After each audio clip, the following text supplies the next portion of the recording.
Assalamualaikum warahmatullahi wabarakatuh. Alhamdulillahirabbil alamin. Wassalatu wassalamu ala asrofil anbiya'i wal mursalin wa ala alihi wa ashabihi rasulillahi ajmain. Bapak Kepala Sekolah BPJSDN 19 Basilawe yang sama-sama kita hormati, Bapak Ibu Guru Majelis Guru SDN 19 Basilawe yang sama-sama kita hormati. Kemudian yang sangat kita banggakan, Ibu pemateri kita hari ini, Ibu Endang Sumiati, yang akan memaparkan materi diseminasi budaya positif di hadapan kita semua. Mudah-mudahan yang akan kita dengarkan ini atau materi yang akan dipaparkan oleh Ibu Endang Sumiati dapat kita dengarkan dengan baik dan dapat kita ambil kesimpulan dan pelajaran-pelajaran dari materi yang disampaikan oleh beliau nantinya. Kepada Ibu Endang Sumiati disilakan waktu dan tempat.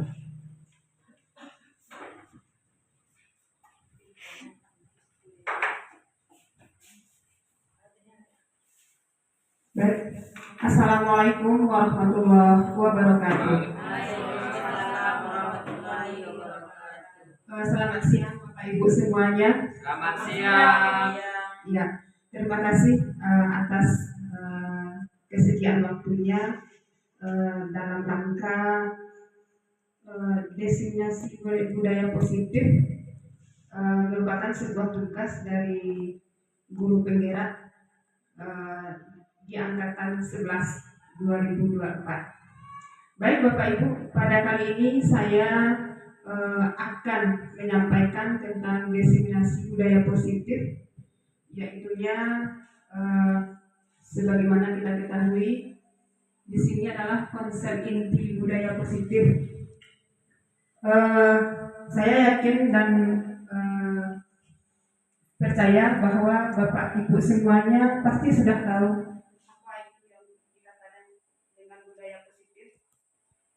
Konsep inti budaya positif itu ada beberapa. Pertama, disiplin positif, keyakinan kelas.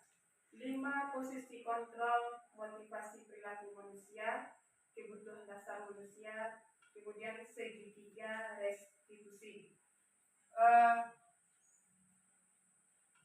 Kemudian ibu-ibu semuanya serta bapak pasti bertanya apa itu yang dimaksud dengan budaya positif. Budaya positif di sini adalah bagaimana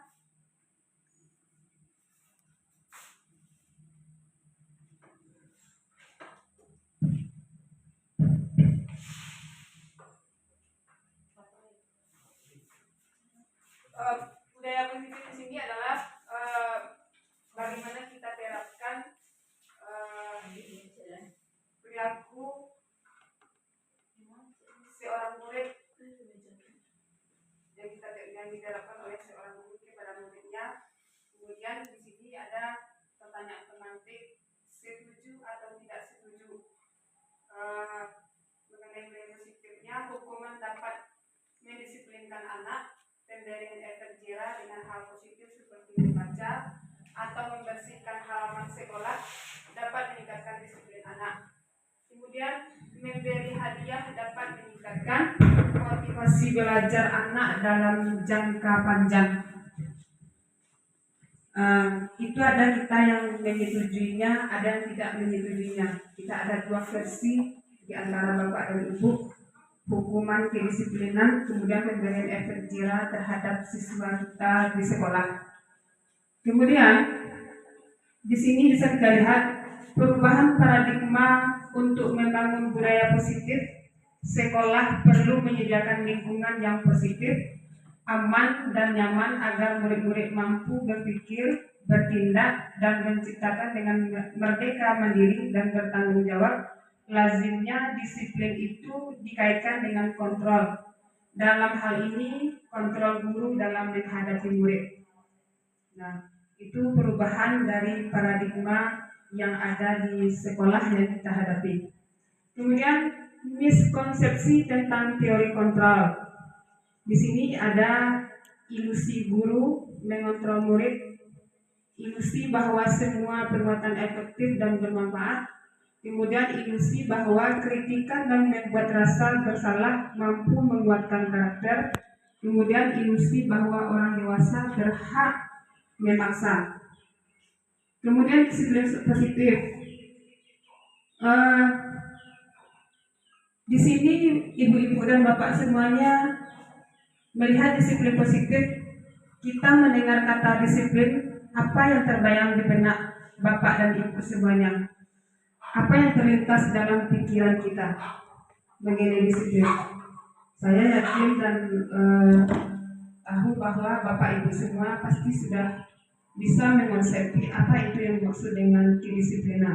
Nah, saya rasa tidak beranjak dari tata tertib, teratur, kepatuhan, hukuman, apalagi di sekolah. Kita tidak terlepas dari kata-kata yang seperti ini mengenai kedisiplinan. Kemudian, seperti yang disampaikan oleh Bapak Pendidikan kita ini, Ki Hajar Dewantara, di mana ada kemerdekaan, disitulah ada disiplin yang kuat. Sesungguhnya disiplin itu bersifat self-disiplin, yaitu kita sendiri yang mengajarkan kita dengan sekeras-kerasnya, tetapi itu sama saja. Sebab jikalau kita tidak cakap melakukan self-disiplin, wajib penguasa lain yang mendisiplinkan kita. Jadi intinya Bapak dan Ibu, kalau tidak dari kita yang memulai disiplin itu, maka anak-anak murid kita belum tentu dia akan menerapkan disiplin seperti apa yang kita maunya. Jadi intinya adalah kita yang terlebih dahulu menerapkan disiplin, baru bisa kita perlihatkan dan kita percontohkan kepada siswa-siswa kita. Jadi kata Bapak Ki Hajar Dewantara, jikalau kita tidak cakap melakukan self-disiplin, wajib penguasa lain yang mendisiplinkan kita. Kemudian tujuan dari disiplin positif adalah menanamkan motivasi kepada murid kita, yaitu untuk menjadi orang yang mereka inginkan dan menghargai diri sendiri dengan nilai-nilai yang mereka percaya. Nah, jadi itu tujuan dari disiplin positif, menanamkan motivasi kepada murid kita, yaitu untuk menjadi orang yang mereka inginkan dan menghargai diri sendiri dengan nilai-nilai yang mereka percaya. Jadi dengan begitu dilihatnya kita terapkan dalam kehidupannya sehari-hari, kemudian mereka percaya bahwa itulah yang betul yang mereka lakukan sesuai dengan apa yang diajarkan oleh bapak gurunya. Kemudian motivasi intrinsik.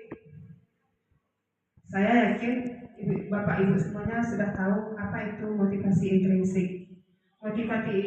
Motivasi intrinsik ini adalah motif-motif yang berasal dari dalam diri individu yang membuat mereka aktif, berfungsi tanpa rangsangan dari luar. Nah, itu yang dikatakan dengan motivasi intrinsik. Kemudian nilai-nilai kebajikan universal, nilai yang disepakati bersama, lepas dari suku, agama, bahasa maupun latar belakangnya. Nilai-nilai kebajikan adalah sifat-sifat positif manusia yang merupakan tujuan mulia yang ingin dicapai setiap individu. Nah, itu yang dikatakan dengan nilai-nilai kebajikan universal. Lepas dari suku, agama, bahasa maupun latar belakangnya. Saya rasa kalau di dalam kelas kita mungkin hanya perbedaan bahasa, kemudian tutur cara bahasa kita mungkin itu yang membedakan. Karena kita di sini rata semuanya adalah orang sini saja semuanya, tidak ada campur baur dengan orang yang lain. Jadi tidak nampak bagi kita macam ragam kita di sini. Kemudian nilai-nilai kebajikan universal, profil pelajar Pancasila, ada yang disebut dengan istilah Ibu Prima Years Program PYP. Kita lihat profil pelajar Pancasila. Beriman dan bertakwa kepada Tuhan yang berakhlak mulia, berkebinekaan global, gotong royong, mandiri, kreatif dan bernalar kritis. Kemudian toleransi, rasa hormat, integritas, mandiri, menghargai, antusias, empati, keingintahuan, kreativitas, kerjasama, percaya diri dan komitmen. Nah, itu adalah nilai-nilai kebajikan dari universal. Kemudian nilai-nilai kebajikan universal selanjutnya adalah 9 pilar karakter. Di sini kita lihat cinta Tuhan, kemandirian dan tanggung jawab, kejujuran, hormat dan santun, dermawan, suka menolong, percaya diri, kreatif dan pekerja keras, kepemimpinan dan keadilan dan sebagainya. Kemudian petunjuk seumur hidup dan keterampilan hidup, dapat dipercaya, lurus hati, pendengar yang aktif, tidak merendahkan orang lain, dan memberikan yang terbaik dari diri. Nah, itu adalah kebajikan, nilai-nilai kebajikan dari universal juga. Kemudian motivasi perilaku manusia. Jadi sudah ada disinggung sebagai seorang guru saat kita hadir mengajar di kelas tepat waktu, motivasi apakah yang mendasari tindakan itu? Saya yakin itu sudah ada jawabannya pada diri kita masing-masing, Bapak dan Ibu. Apa motivasi kita mengajar di kelas itu tepat waktu? Kalau saya tanya satu persatu Bapak-Bapak Ibu ini, pasti ada jawabannya yang berbeda.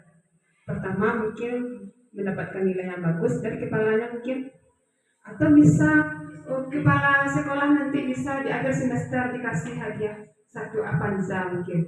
Kalau yang masuk kelasnya bisa tepat waktu, atau karena ingin mencari pujian tadi. Saya rasa itu mungkin tidak ada pada diri Bapak Ibu semuanya. Sebagai seorang guru kita, saat kita hadir mengajar di kelas tepat waktu, motivasi apakah yang mendasari tindakan itu? Nah, saya rasa mungkin jawabannya seperti ini. Apa kita datang ke sekolah karena pertama tidak ingin ditegur, kemudian ingin mendapatkan pujian.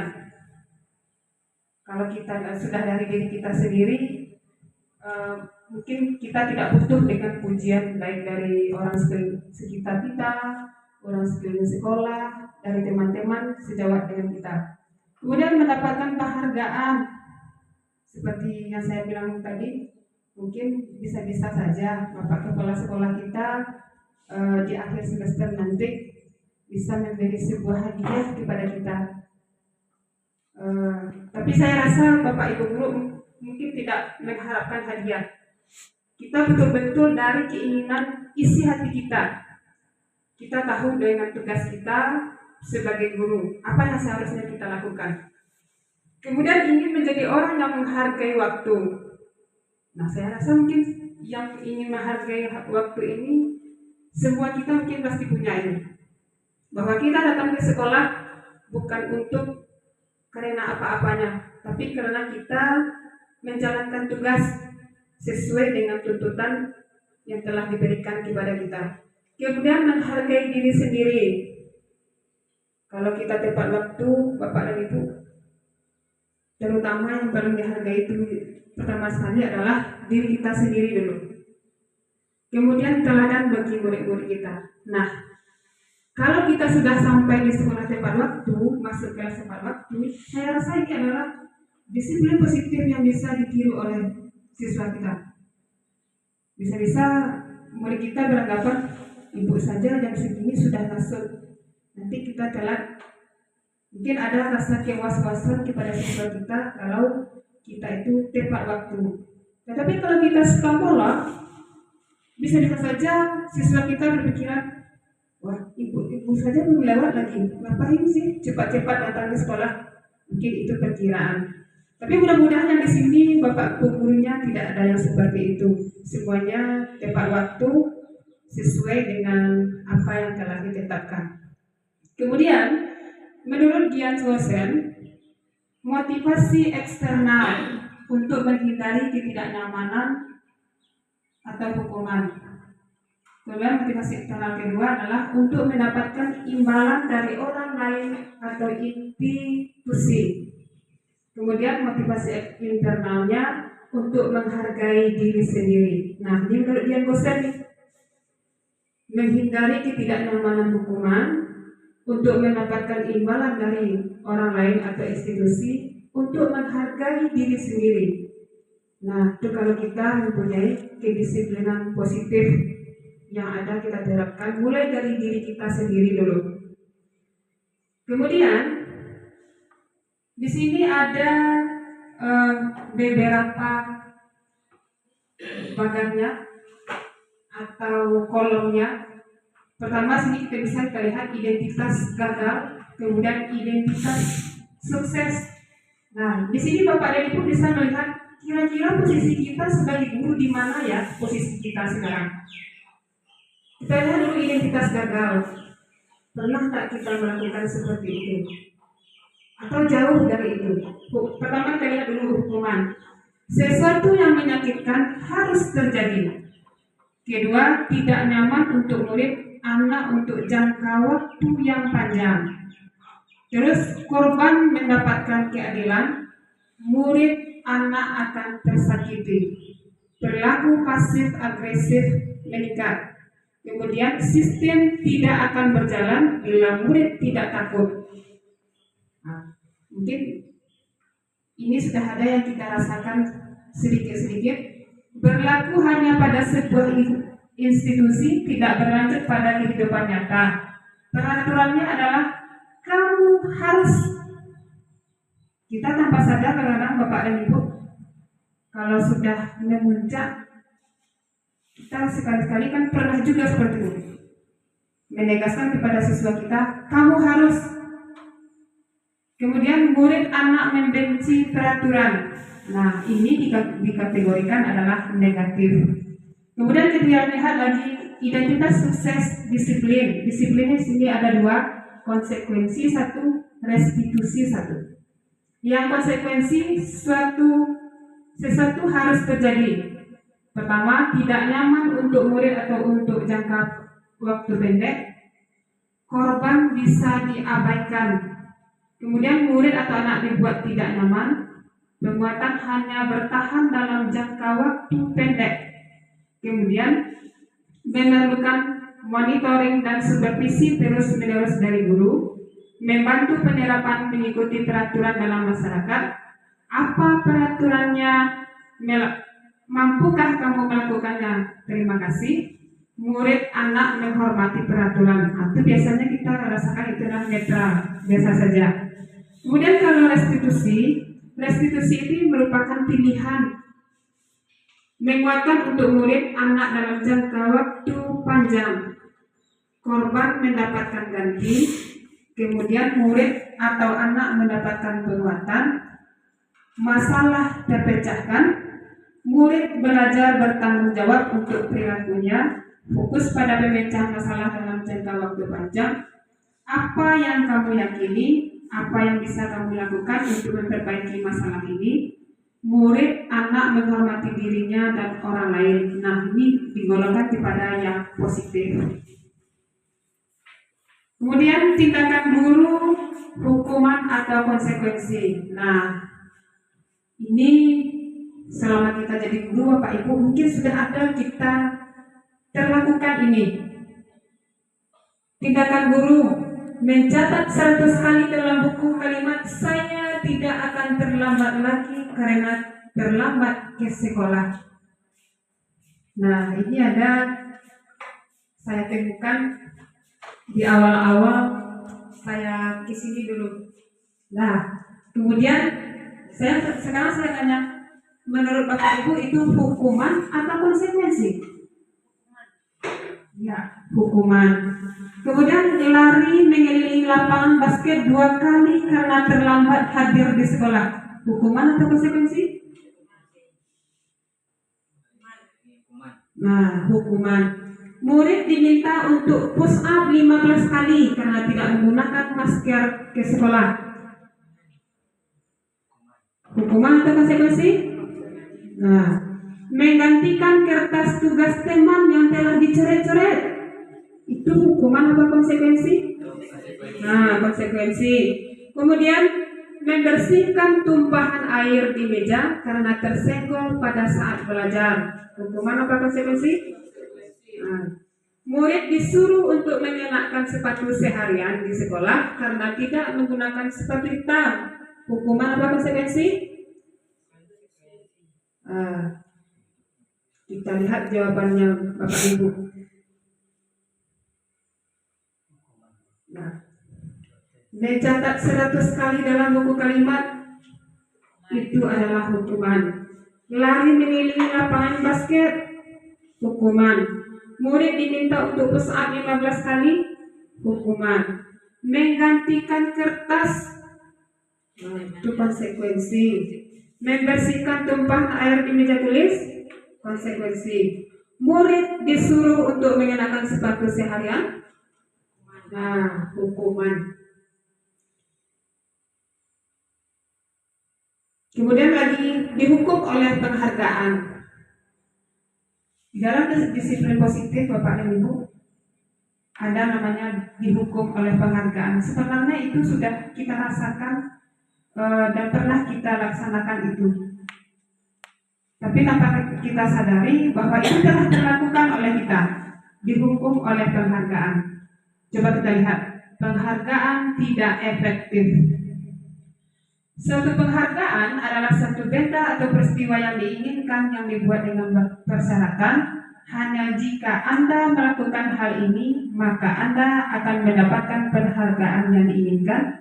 Jika saya mengharapkan suatu penghargaan dan tidak mendapatkannya, maka saya akan kecewa dan berkecil hati, serta kemungkinan lain kali saya tidak akan berusaha keras sebelumnya. Jika kita memberikan seseorang suatu penghargaan untuk melakukan sesuatu, maka kita harus terus-menerus memberikan penghargaan itu. Jika kita ingin orang tersebut meneruskan perilaku yang kita inginkan, orang yang berusaha berhenti merokok atau orang yang berusaha diet menguruskan badan, bila diberikan penghargaan hampir pasti tidak berhasil. Nah, itu penghargaan yang tidak efektif.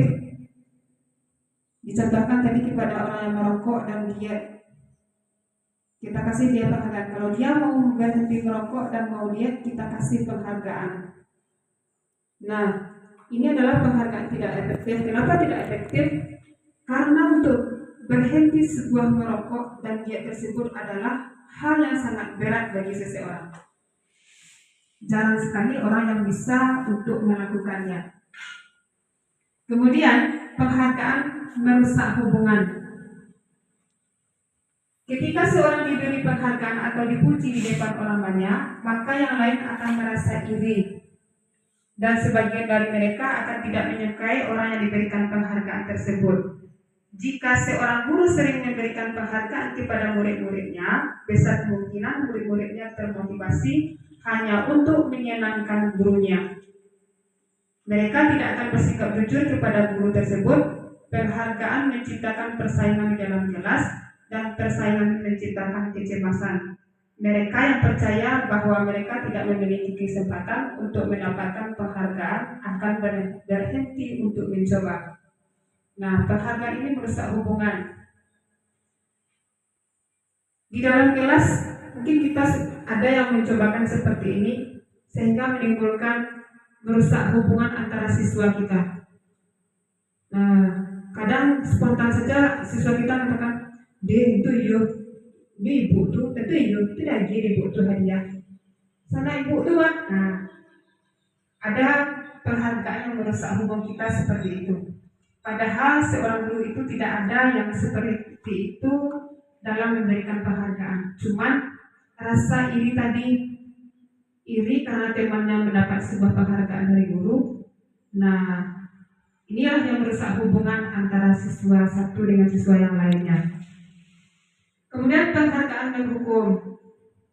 Penghargaan menghukum mereka yang tidak mendapatkan penghargaan, misalnya dalam sistem ranking. Mereka yang mendapatkan ranking kedua akan merasa paling dihukum. Nah, mungkin ini bisa mungkin tersampaikan oleh gurunya Siapa besok yang dapat juara 1, ibu kasih tambah hadiah 1 lagi. Ternyata dia tidak mencapai ranking 1, dia hanya mendapat ranking 2. Dia merasa dihukum karena tidak mencapai hasil kesuksesannya. Kemudian memberikan penghargaan dan hukuman adalah hal yang sama karena keduanya mencoba mengendalikan perilaku seseorang. Kemudian karena orang pada dasarnya tidak suka dikendalikan dalam jangka waktu lama, penghargaan akan terlihat sebagai hukuman. Jika suatu penghargaan diharapkan, namun Anda tidak mendapatkannya, Anda akan merasa dihukum. Nah, jadi siswa kita itu karena tidak mencapai sesuatu yang diharapkan atau tidak mendapat nilai yang bagus, mereka merasa mendapatkan hukuman, merasa dihukum mereka. Kemudian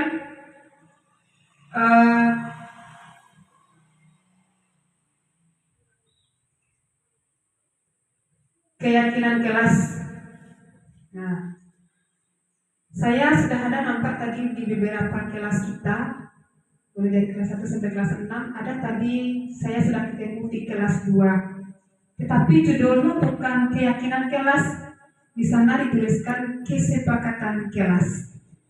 Nah, mengapa keyakinan kelas? Mengapa tidak peraturan kelas saja? Nah, sebenarnya Bapak dan Ibu dalam membuat keyakinan kelas itu ada yang buat peraturan kelas 1, peraturan kelas 5. Seharusnya Bu, yang lebih bagusnya itu adalah keyakinan kelas. Kenapa keyakinan kelas? Karena keyakinan kelas itu disepakati bersama sesuai dengan hati nuraninya masing-masing.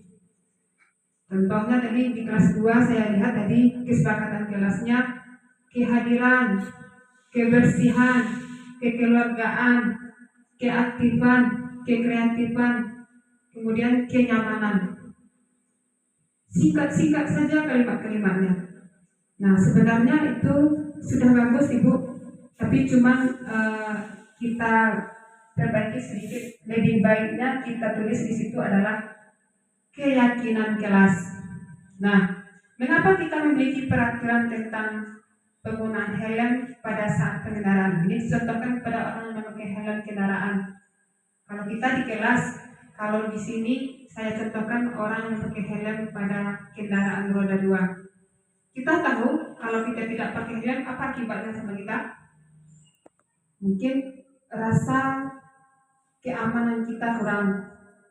Jadi kita memakai helm itu gunanya adalah untuk keselamatan kita selama mengendarai sepeda motor. Kemudian mengapa ada peraturan dilarang merokok di sekolah?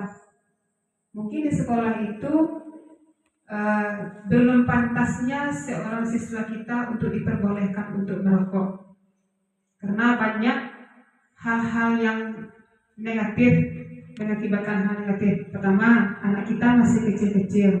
Kedua, gayanya itu sudah seperti gaya orang dewasa.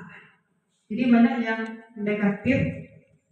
Mengapa kita tidak membenarkan merokok di sekolah? Kemudian keyakinan kelas. Nah, keyakinan kelas ini yang saya sebutkan tadi, nilai-nilai kebajikan universal yang disepakati secara tersirat dan tersurat, lepas dari latar belakang suku, negara, bahasa maupun agama. Kita membuat keyakinan kelas itu Bapak dan Ibu, oke lah sekarang kita hanya orang sini saja. Kalau seandainya kita sudah bercampur baur, contohnya orang Medan sekolah di sini, orang Jakarta sekolah di sini, kemudian berbagai macam juga agama, suku, dan bahasanya. Jadi nilai-nilai kebajikan universal yang disepakati secara tersirat dan tersurat, lepas dari latar belakang suku, negara, bahasa maupun agama. Kemudian keyakinan kelas, setiap tindakan atau perilaku yang kita lakukan di dalam kelas dapat menentukan terciptanya sebuah lingkungan positif.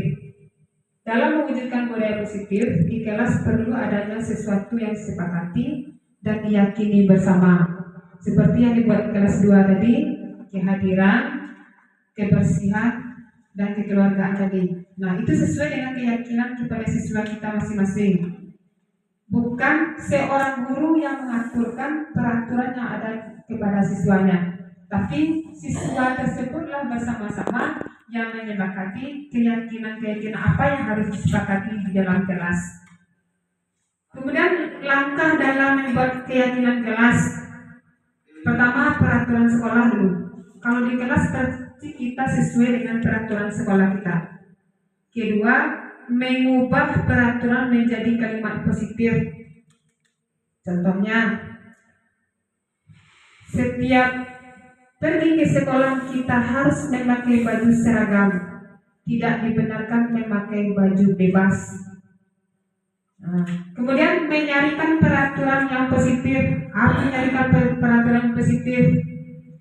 Setiap melaksanakan atau setiap proses belajar tidak dibenarkan makan makanan atau membawa makanan, atau selama pelajaran berlangsung tidak dibenarkan membuang sampah sembarangan. Nah, peraturan yang kita buat dalam kelas itu bukan gurunya yang buat, tapi sesuai dengan keyakinan siswa masing-masing. Nanti kita sebagai guru kita mengelompokkan, mengambil yang positif-positif saja. Kita kasih waktu kepada siswa kita untuk mengelompokkan apa-apa saja yang akan disepakati.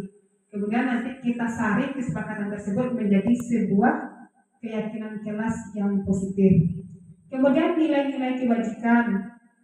Dari kesepakatan yang dibuat siswa waktu Bapak dan Ibu, beku nilai-nilai A yang rancak yang terkandung dalam nilai-nilai kebajikan apa-apa saja yang bisa awak tulis beko di keyakinan kelas awak. Sesudah itu mengkonversikan menjadi keyakinan kelas. Nah, sesudah dengan kesepakatan yang dibuat, contohnya ada 10 kesepakatan. Setelah kita saring menjadi sebuah kalimat positif, ada di situ nilai kebajikan. Nah, kita jadikan itu sebuah keyakinan kelas kita. Dari 10 tadi menjadi 5 contohnya. Jadi tidak semuanya nilai-nilai yang diutarakan oleh siswa kita itu semuanya benar. Jadi kita sebagai guru, tugas kita adalah menyaringkan atau menilai atau menyatukan kesepakatan yang bagus di dalam kelas kita. Kemudian berikut ini manakah yang merupakan keyakinan kelas? Nah, ini contoh keyakinan kelas. Di sini saya contohkan kesepakatan kelas: datang tepat waktu mengucapkan salam. Kesepakatan kelas 6 contohnya, jangan menyepakati kelasnya datang tepat waktu kemudian mengucapkan salam. Kemudian menjaga kebersihan sekolah. Setelah itu berdoa sebelum dan sesudah kegiatan, aktif dalam pembelajaran. Nah, kemudian kesepakatan kelas berikutnya, kami guru dan murid yang saling menyayangi. Kemudian kami murid yang semangat belajar. Kemudian kami murid yang peduli dengan teman-teman. Nah, itu kesepakatan kelas. Jadi kesepakatan kelas itu Bapak dan Ibu tidak ada yang sama antara satu dengan yang lainnya. Pasti berbeda-beda kesepakatan yang disepakati oleh siswa-siswa kita. Kemudian kebutuhan dasar manusia dan definisi kebutuhan. Kebutuhan dasar manusia adalah segala sesuatu yang kita lakukan untuk mendapatkan apa yang kita inginkan. Seluruh tindakan yang kita lakukan memiliki tujuan tertentu, dan semua usaha terbaik yang kita lakukan adalah dalam rangka agar kebutuhan dasar kita terpenuhi. Nah, itu dari definisi kebutuhan dasar. Setiap kita manusia ini pasti membutuhkan sebuah kebutuhan yang dapat kita inginkan. Kita sebagai manusia sehat, tindakan yang kita lakukan itu memiliki tujuan tertentu, dan semua usaha terbaik yang kita lakukan adalah dalam rangka agar kebutuhan dasar kita terpenuhi. Demi untuk mewujudkan tersebut, kita banyak melakukan hal-hal yang mendasar. Kita lihat 5 kebutuhan dasar manusia. Di sini ada 5: bertahan hidup, kasih sayang dan merasa diterima, penguasaan, kebebasan, dan kesenangan. Kita lihat bertahan hidup. Kalau kita berkebutuhan dasar manusia bertahan hidup, kita butuh makan, pakaian dan tempat tinggal, keamanan dan kesehatan. Kemudian yang keduanya kasih sayang dan rasa diterima. Rasa diterima, dipedulikan, berbagi, bekerja sama, menjadi bagian dalam kelompok. Itu yang kita butuhkan. Kemudian kebutuhan ketiganya adalah penguasaan, harga diri, keinginan untuk dianggap, memimpin, berprestasi, diakui dan didengar. Kebutuhan yang keempat adalah kebebasan. Kebebasan di sini adalah mandiri, memiliki pilihan mencoba hal baru, mampu mengendalikan arah dirinya. Kemudian kesenangan, bermain humor, antusiasme dan tertawa. Kita sebagai manusia, Bapak dan Ibu, tentu tidak serius-serius saja terus. Kita butuh bermain, humoria, kemudian antusiasme yang membalikan pemikiran kita kepada yang senang-senang. Itu kebutuhan kita sebagai manusia. Kemudian yang kelimanya adalah posisi kontrol. 5 posisi kontrol guru. Nah, di sini penghukum, pembuat merasa bersalah, teman, manajer, pemantau. Sekarang saya tanya Bapak Ibu, Bapak dan Ibu sebagai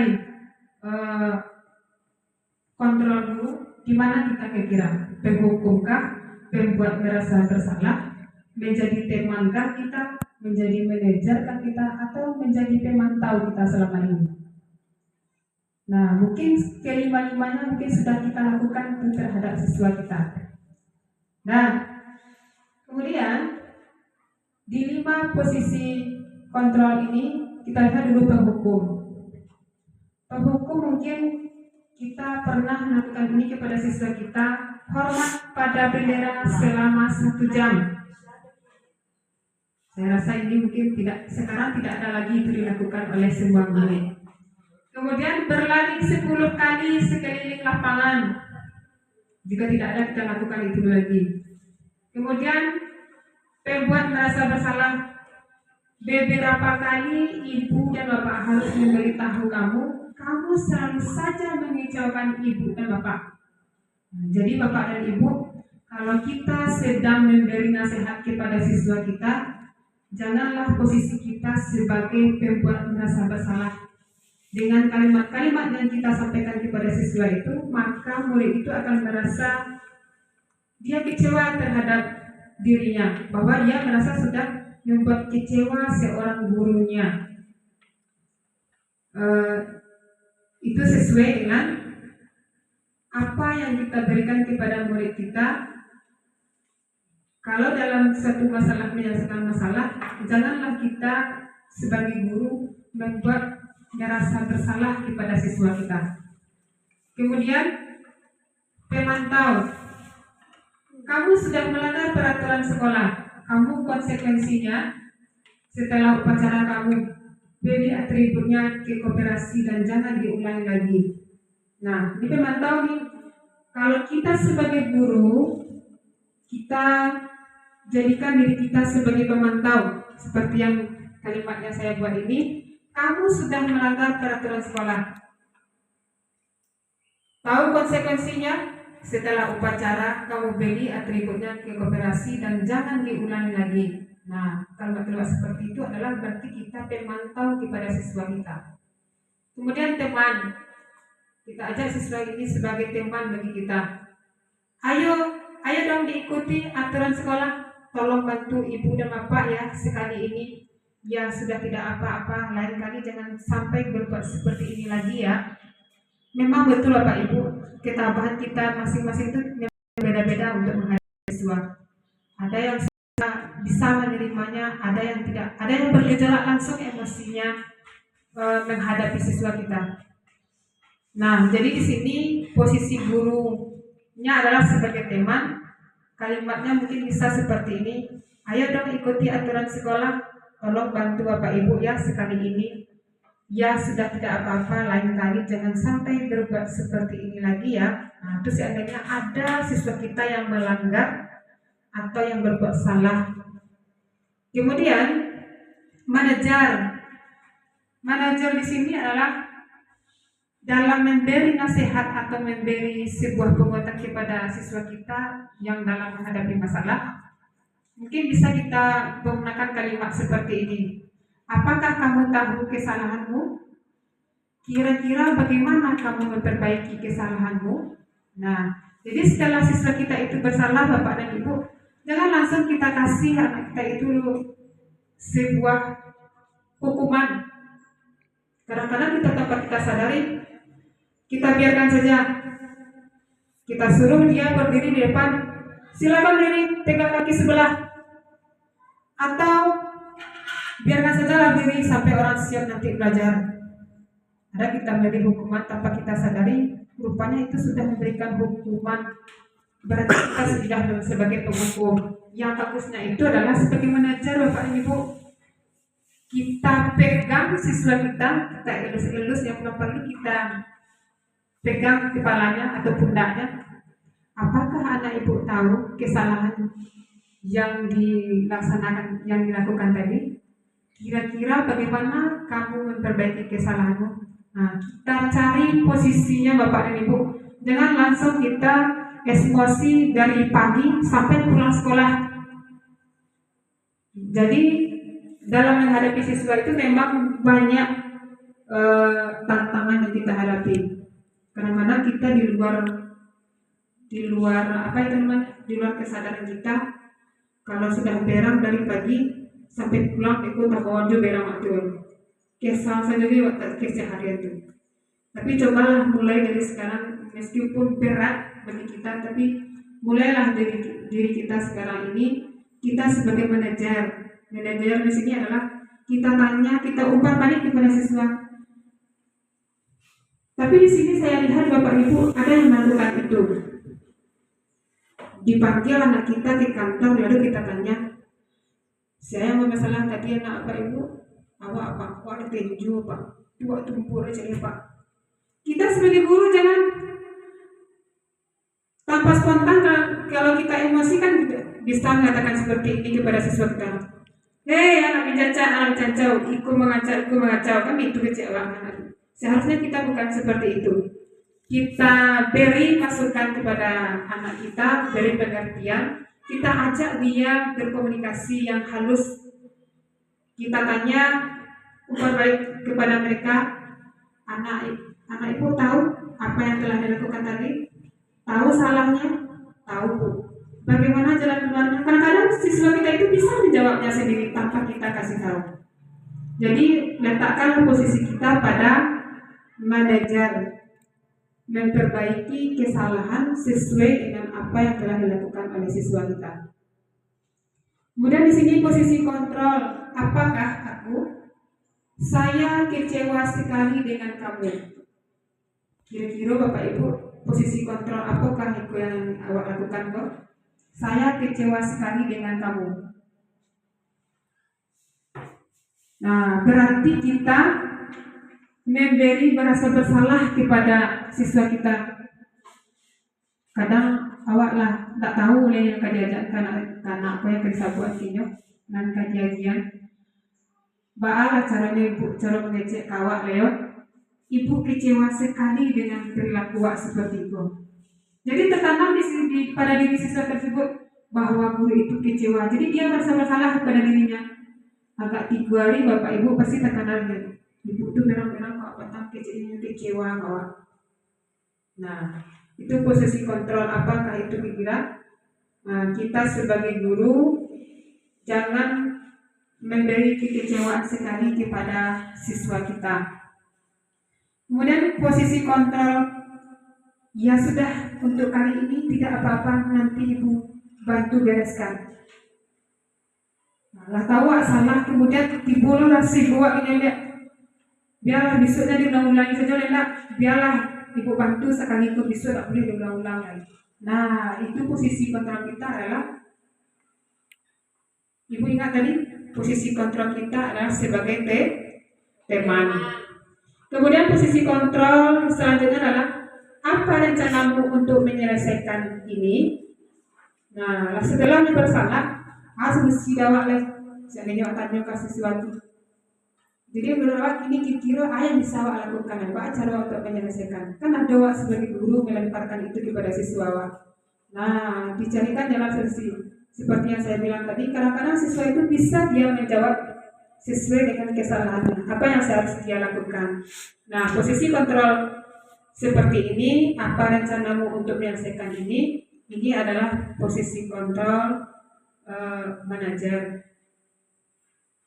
Kemudian di sini ada namanya segitiga restitusi. Nah, ini sama dengan segitiga biru Bapak dan Ibu. Ini bukan tepung ya.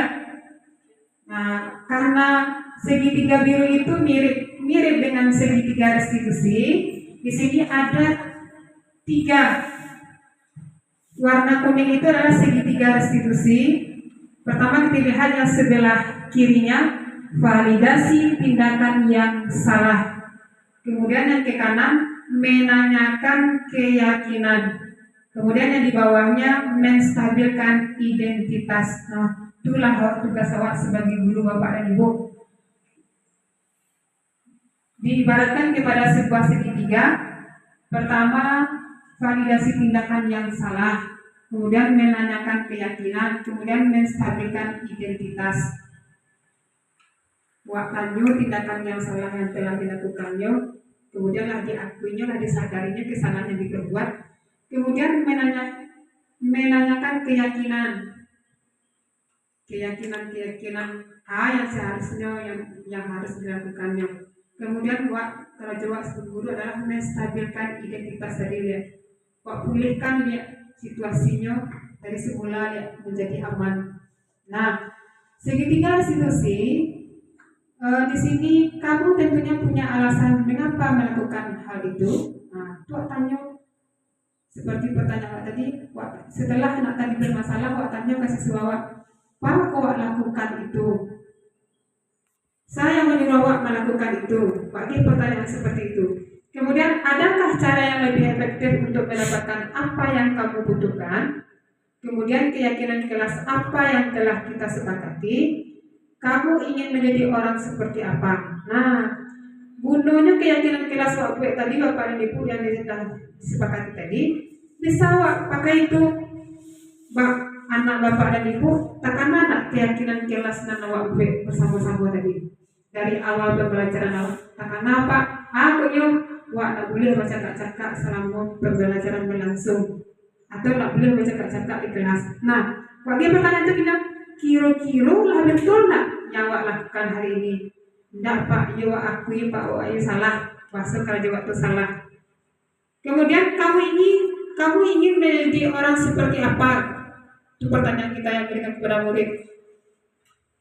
Mungkin siswa ini bisa menjawab, wah tak tahu kejadian apa. Ada yang bisa jawab, awak pengen jadi orang yang baik saja lah Pak. Nah, jadi segitiga restitusi itu adalah pertama validasi tindakan yang salah, menanyakan keyakinan, kemudian menstabilkan identitas siswa kita kembali. Kemudian penerapan segitiga restitusi, menstabilkan identitas. Berdasarkan prinsip membuat kesalahan adalah bagian dari proses pembelajaran.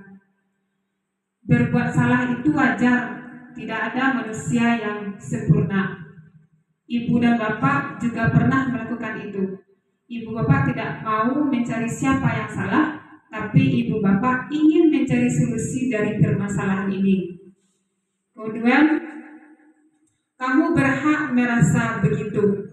Nah, ini adalah menstabilkan identitas awalnya. Stabilkan identitas yang berkecamuk tadi, stabilkan itu adalah tugas guru. Jangan kita sebagai guru menjadi pengacuan kejadian yang tadi. Kebanyakan di antara kita, Bapak Ibu, mungkin itu tidak di sini kejadiannya. Ada pernah saya lihat, jangankan menyelesaikan masalah, malah membuat masalah. Apa sebabnya? Karena guru ini tidak menyelesaikan sampai tuntas. Makanya tuh anak tadi bercakap disapu begitu saja, tidak diselesaikan dengan tuntas sampai ke akar-akarnya. Seminggu betul berkelanjutan sampai di rumah, sampai di jalan, atau 2 hari setelah itu. Nah, jadi seharusnya kita sebagai guru adalah terjadi pada saat itu dan selesaikan pada saat itu juga. Kemudian validasi tindakan salah. Berdasarkan prinsip setiap perilaku berupaya memenuhi suatu kebutuhan tertentu.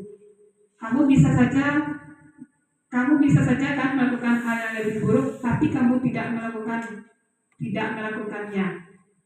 Kemudian kamu pasti punya alasan mengapa melakukannya. Kemudian apa yang terpenting bagi kamu? Kamu boleh tetap berusaha menjaga sikap itu, tapi tambahkan sikap yang lain yang baru. Kemudian, maukah kamu belajar cara lain untuk mendapatkan kamu butuh tanpa harus memukul? Kemudian, apakah kamu bisa melakukan dengan lebih baik besok lagi? Nah, ini berdasarkan prinsip setiap perilaku berupaya memenuhi suatu kebutuhan tertentu. Nah, pertanyaan-pertanyaan validasi tindakan salah ini yang kita sampaikan kepada siswa kita tersebut berdasarkan validasi tindakan yang salah. Kemudian menanyakan keyakinan. Berdasarkan prinsip teori bahwa pada dasarnya kita termotivasi secara intrinsik. Nah, tadi intrinsik saya sampaikan yang berasal dari dalam diri individu yang membuat mereka aktif berfungsi tanpa rangsang dari luar. Pertama kita lihat apa nilai yang kita percaya di kelas sekolah kita. Kemudian nilai-nilai universal apa yang telah kita sepakati. Kemudian kelas yang ideal itu seperti apa sih? Kemudian kamu ingin jadi anak seperti apa? Apa yang kamu rasakan ketika kamu melakukan itu? Kamu menjadi orang yang seperti apa? Nah, pertanyaan keyakinan-keyakinan seperti ini kepada siswa bisa dia dan kesalahan agar sebuah peraturan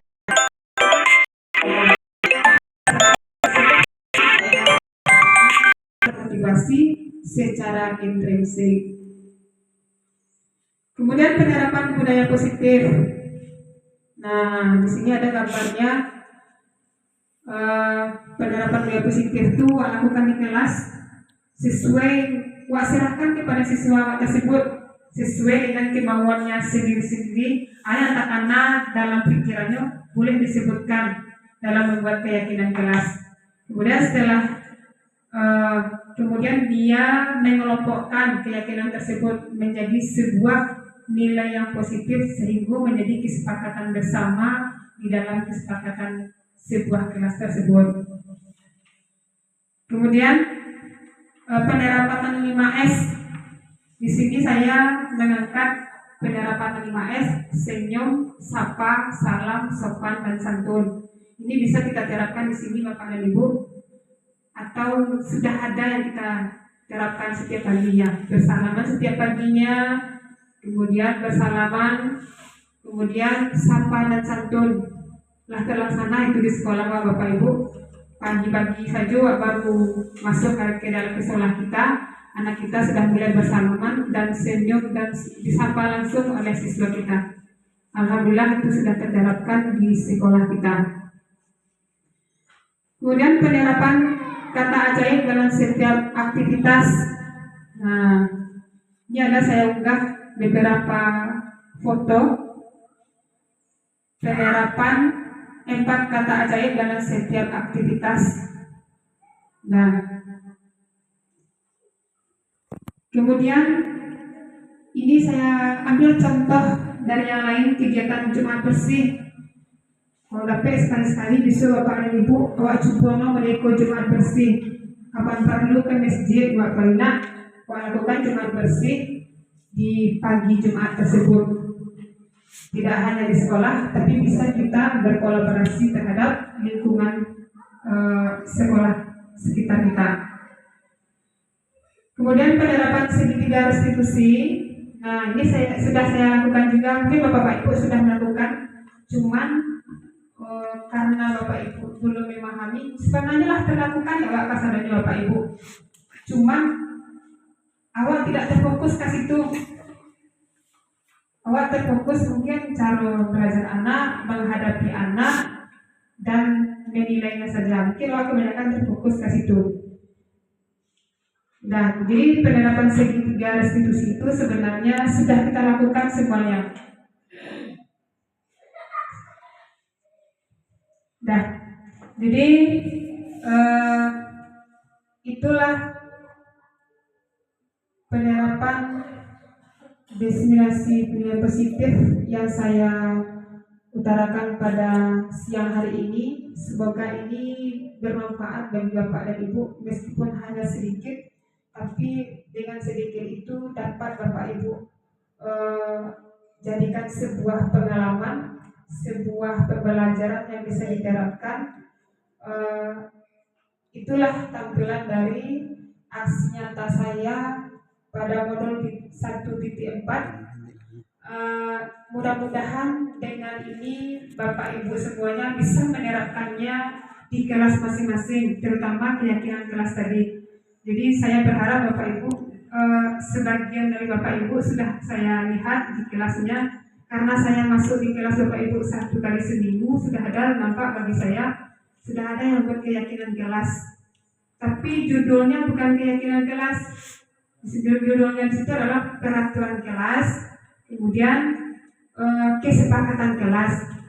Sebaiknya Bapak dan Ibu besok kita buat keyakinan kelas itu sesuai dengan keyakinan dari siswa tersebut. Jangan Bapak Ibu yang bikin peraturan kelas 6 besok harus menyapu jam 7 sampai di sekolah, itu contohnya.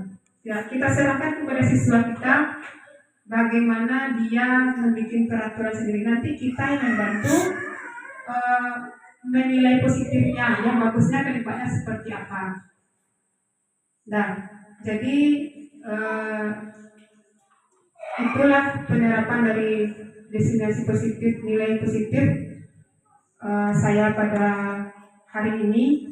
Mudah-mudahan ini bermanfaat bagi kita semuanya, dapat mencerahkan. Dengan berbaginya saya pada hari ini, bisalah Bapak Ibu menerapkannya, memulai. Kalau tidak menerapkannya langsung tidak, tapi okelah, sepaling tidaknya memulai. Nanti akan bisa saya bantu kalau ada kendala-kendala, itu kan sesuai dengan kesepakatan kita bersama. Bagaimana baiknya sekolah kita ini, bagaimana baiknya kelas kita, bagaimana baiknya siswa-siswa kita dalam pembelajaran. Mudah-mudahan dengan apa yang saya sampaikan ini bermanfaat untuk kita semua, apalagi bagi para guru-guru muda sekarang ya. Kalau senior-senior okelah, dia sudah banyak pengalamannya, itu sudah melakukan semuanya. Tapi bagi kita yang bagi muda-muda ini masih banyak kekurangan kita yang harus kita perbaiki. Kita tidak paham dengan bagaimana mendekati murid, bagaimana menyelesaikan masalah sesuai dengan ketentuan yang telah diaturkan kepada kita. Ingat seperti penjelasan saya pertama tadi, nilai positif itu memang dimulai dari guru. Datang cepat ke sekolah, kemudian cara berpakaian kita juga ditiru, cara berbicara kita juga ditiru. Nah, jangan kita terbawa dengan istilah seperti ini. Guru kencing berlari, murid kencing berdiri. Terbalik ya, guru kencing berdiri, murid kencing berlari. Mudah-mudahan kita tidak seperti itu. Kita sama-sama memulai dan mengawali pembelajaran yang bernilai positif. Kita rubah cara belajar kita, jangan ego kita dahulukan, tapi pahamilah siswa tersebut sebagaimana kita merawat anak kita sendiri.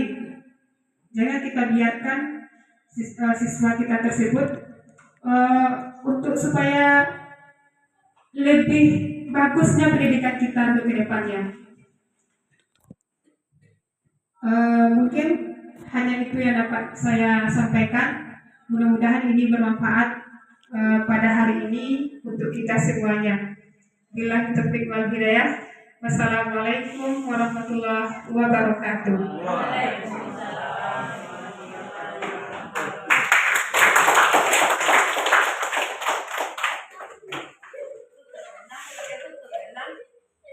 Buka deh itu.